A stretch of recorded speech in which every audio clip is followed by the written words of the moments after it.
नमस्कार आणि the deep डाईव्हमध्ये आपलं स्वागत आहे. आज आपल्याकडे काही असं साहित्य आहे जे थेट निर्मिती, देव आणि स्वतंत्र इच्छा म्हणजे यांसारख्या खूप मोठ्या आणि गुंतागुंतीच्या प्रश्नांना हात घालतं. हो, एक प्रकारचं आध्यात्मिक आणि तात्विक विश्लेषणच म्हणू शकतो आपण याला. तर आज आपण याच विचारांच्या सागरात जरा खोलवर जाणार आहोत. नक्कीच. या साहित्याचा मुख्य मुद्दा काय आहे? म्हणजे देव आपल्या निर्मितीला स्वतंत्र इच्छा का देतो? विशेषतः जेव्हा त्याचे परिणाम इतके विनाशकारी असू शकतात. आणि या सगळ्यातून एका परिपूर्ण निर्मितीपर्यंत पोहोचण्याचा देवाचा अंतिम आराखडा नक्की आहे तरी काय? मला वाटतं याची सुरुवातच एका जबरदस्त विरोधाभासाने होते. हो. स्वतंत्र इच्छा जे आपण एक वरदान मानतो तेच मृत्यूचं कारण कसं बनू शकतं, ही कल्पना जरा किचकट वाटते नाही का? चला सोपं करून समजून घेऊया. तर या साहित्यातली मूळ कल्पना अशी आहे की देवाने सृष्टीला स्वतंत्र इच्छा दिली. हो, म्हणजे स्वतःचे निर्णय घेण्याची क्षमता बरोबर, पण यात एक मोठी मेख आहे असं वाटतं. आहेच. यामुळे सृष्टीला देवापासून दूर जाण्याचा पर्यायही मिळाला. आणि जर देवच जीवनाचा एकमेव स्रोत असेल तर त्याच्यापासून दूर जाणे म्हणजे मृत्यूला आमंत्रण देणे. अगदी सरळ आहे. हो, आणि हाच मुद्दा या संपूर्ण चर्चेला एका वेगळ्याच उंचीवर नेतो. हे साहित्य असं सांगतं की जोपर्यंत देवापासून दूर जाण्याची शक्यता आहे तोपर्यंत सृष्टी कधी ना कधी ती निवड करणारच. अच्छा. म्हणजे स्वतंत्र इच्छेमुळे मृत्यू अटळ होता. म्हणजे निर्मिती तिच्या सुरुवातीच्या अवस्थेत अपूर्ण होती. अगदी. ती सुंदर होती, पण तिच्यात एक आत्मविनाशाची शक्यता लपलेली होती. पण एक मिनिट थांबा. जर देवाला हे सगळं आधीच माहिती होतं की स्वतंत्र इच्छेमुळे मृत्यू येईल, तर त्याने ती दिलीच का? हे तर असं झालं की आपण आपल्या मुलाच्या हातात पेट्टी काढी द्यावी आणि म्हणावं की स्वतःला जाळून घेऊ नकोस. हे थोडं विचित्र नाही वाटत? हा खूप महत्वाचा प्रश्न आहे. यात देवाचा हेतू काय असू शकतो? या साहित्यानुसार देवाचा हेतू होता की सृष्टीने त्याच्यावर प्रेम करावं.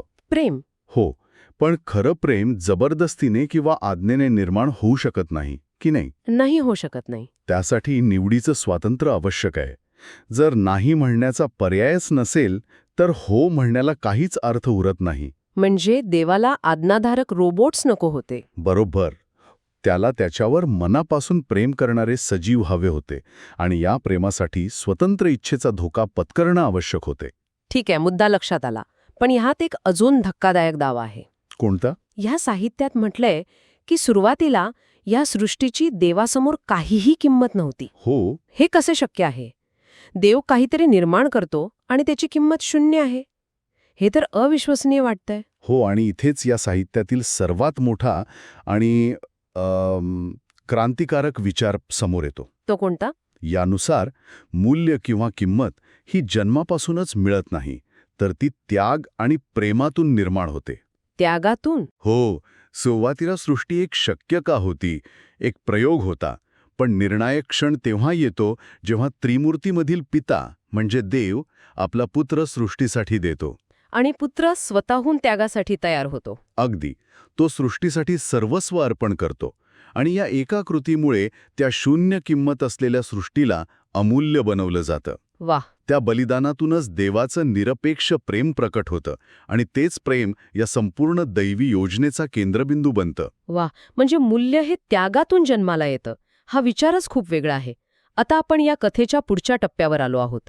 हे अथांग प्रेम, हे बलिदान, हे स्वतंत्र इच्छेच्या समस्येचं निराकरण कसं करतं? कारण समस्या तर तशीच आहे. लोक अजूनही देवापासून दूर जाण्याची निवड करू शकतात. बरोबर.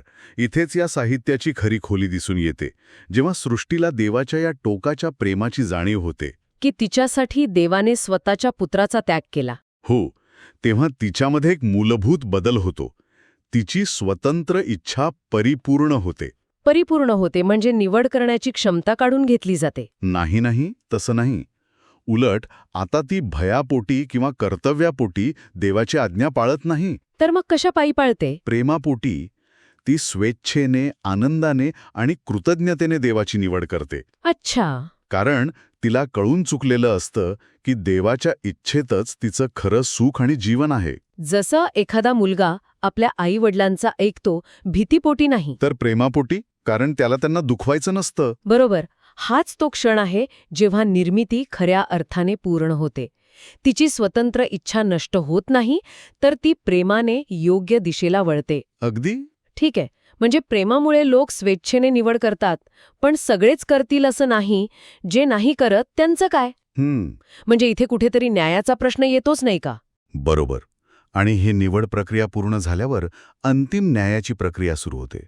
हे साहित्य सांगतं की जे पुत्राला आणि त्याच्या त्यागाला स्वीकारून देवाच्या प्रेमात सामील होतात त्यांना सार्वकालिक जीवन मिळतं. आणि जे या प्रेमाला नाकारतात त्यांचं काय? त्यांना आणि मृत्यू, दुःख, पाप यांसारख्या सर्व नकारात्मक गोष्टींना अग्नीच्या डोहात टाकलं जातं. अग्नीच्या डोहात टाकणी याचा नेमका अर्थ काय घ्यायचा? म्हणजे कायमची शिक्षा की शुद्धीकरणाची प्रक्रिया? यावर विविध मतं आहेत, पण या साहित्याचा रोख असा दिसतो की हे अंतिम विनाशाचं प्रतीक आहे. विनाशाचं? हो, म्हणजे जे काही देवाच्या प्रेमाच्या आणि जीवनाच्या स्वभावाशी विसंगत आहे त्या सर्वांना कायमचा अंत. म्हणजे देवापासून कायमचं विभक्त होणं? बरोबर. आणि आपण आधीच पाहिलंय, देवापासून विभक्त होणं म्हणजेच अस्तित्वाचा अंत. त्यामुळे हे शुद्धीकरण कमी आणि अंतिम निवडलेल्या वाटेचं नैसर्गिक परिणाम जास्त वाटतो. आणि या निर्णयानंतर विश्वात केवळ शांती, प्रेम आणि विश्रांती उरते. हो. आपण पाहिलं की देवाचं प्रेम या समस्येचं निराकरण कसं करतं. पण हे सगळं ज्याने घडवून आणलं त्या देवाचं स्वरूप या साहित्यात कसं मांडलं आहे? कारण ही योजना तर खूप मोठी आणि गुंतागुंतीची वाटते. नक्कीच. हे समजून घेण्यासाठी आधी देवाची संकल्पना कशी मांडली आहे ते पाहूया. इथे देव म्हणजे एक नाही तर 3 रूपांत आहे. पिता, पुत्र आणि पवित्र आत्मा. ह्यांना मिळून त्रिमूर्ती म्हणतात. त्रिमूर्ती? हो. ही एकच दैवी सत्ता आहे, पण तिची 3 वेगवेगळी रूपं आहेत. आणि ही संपूर्ण योजना निर्मितीच्या आधीच या त्रिमूर्तींनी ठरवली होती. म्हणजे ही एक पूर्वनियोजित योजना होती? हो, एक दैवी आराखडा. यानुसार त्रिमूर्तीमधील दुसरा देव म्हणजे पुत्र सृष्टीचा भाग बनण्याचा निर्णय घेतो. त्याचा उद्देश काय असतो? तर या जगाचा वारसा हक्क मिळवणे, पापाचा आणि मृत्यूचा नाश करणे आणि शेवटी ही परिपूर्ण झालेली सृष्टी पहिल्या देवाला म्हणजे पित्याला परत करणे. हा एक मोठा वैश्विक प्रवास आहे. खूप मोठा. या साहित्यात असंही एक वाक्य आहे की देव सृष्टीमध्ये अडकलेला नाही. याचा नेमका काय अर्थ होतो? याचा अर्थ खूप खोल आहे. देव अनंत आहे, अमर्याद. त्याचं संपूर्ण अस्तित्व जर या मर्यादित सृष्टीमध्ये प्रकट झालं तर सृष्टी ते सहनच करू शकणार नाही. ती नष्ट होईल. अच्छा. कल्पना करा की एका महासागराला एका लहानशा पेल्यात सामावून घ्यायचंय. हे शक्य आहे का? नाही, शक्य नाही. म्हणून महासागराने स्वतःला एका थेंबात रूपांतरित केलं जेणेकरून तो त्या पेल्यात म्हणजेच सृष्टीमध्ये सामावू शकेल. वाह! यालाच रिक्त होणे म्हटलं आहे. हो. पुत्र स्वतःच्या दैवी सामर्थ्याला मर्यादित करून मानव बनून सृष्टीचा भाग बनतो. ही उपमा खूप छान आहे. आणि देव आणि काळ यांच्या संबंधाबद्दल काय? हे साहित्य सांगतं की देवच काळ आणि अवकाश या सर्वांना आधार देतो, पण तो स्वतः या सर्वांच्या पलीकडे आहे. काळाच्या पलीकडे? हो, तो काळाच्या बाहेरून सर्व काही पाहू शकतो. भूतकाळ, वर्तमानकाळ आणि भविष्यकाळ. म्हणूनच त्याला ही योजना आधीच आखता आली. म्हणजे आपण काळाच्या नदीत वाहणारे प्रवासी आहोत. तर देव त्या नदीच्या काठावर उभा राहून संपूर्ण प्रवाह एकाच वेळी पाहू शकतो. म्हणूनच तो स्वतःला सृष्टीपासून थोडं लपवून ठेवतो. अगदी. जर त्याने आपलं पूर्ण रूप प्रकट केलं तर आपली स्वतंत्र इच्छाच संपून जाईल. त्याच्या तेजापुढे दुसरी निवड करण्याचा प्रश्नच उरणार नाही. हे खूपच रंजक आहे. म्हणजे देव स्वतःला मर्यादित करतो आणि लपवून ठेवतो जेणेकरून मानवी स्वतंत्र इच्छा विकसित होऊ शकेल. बरोबर. मग जर देव असा असेल तर तो मानवाशी संवाद कसा साधतो? म्हणजे पुत्राच्या आगमनापूर्वीचा काळ आणि नंतरचा काळ यात काही फरक केला आहे का? हो, खूप मोठा फरक आहे.